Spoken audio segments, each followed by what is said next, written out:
New jobs are expected to come to Brundidge thanks to a new manufacturing plant. Simon Brown has the story.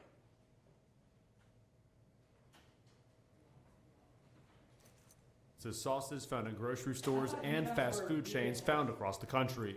Trillium Foods CEO Ash Reddy acquired the company through a partnership with Chuck Carraway, CEO of the organization. The two spoke at Brundidge City Hall, where they announced new equipment and expanded production aimed at reaching more customers. Inside our building, we've added a new manufacturing room to put these fillers and the processes in to make the products, and that's an investment for the room itself, several $100,000, and then the machinery that goes in the room. Both Carraway and Reddy explained the economic impact this development will have on the Wiregrass region.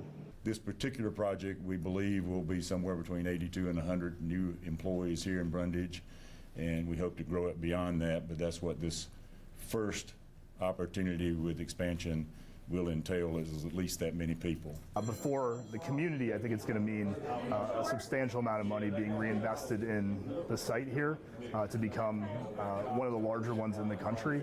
According to Carraway, Southern Classic Foods has more than 300 active formulas and plans to keep expanding its product line. We'll be doing flavored syrups, we'll be doing a lot of wing sauces, different things in this new addition. So you'll be tasting products made in Brundidge in a lot of restaurants all across the country. Carraway says the company currently produces around 125 million pounds of food each year and expects that number to grow with the new manufacturing additions. Simon Brown, Troy, TrojanVision News.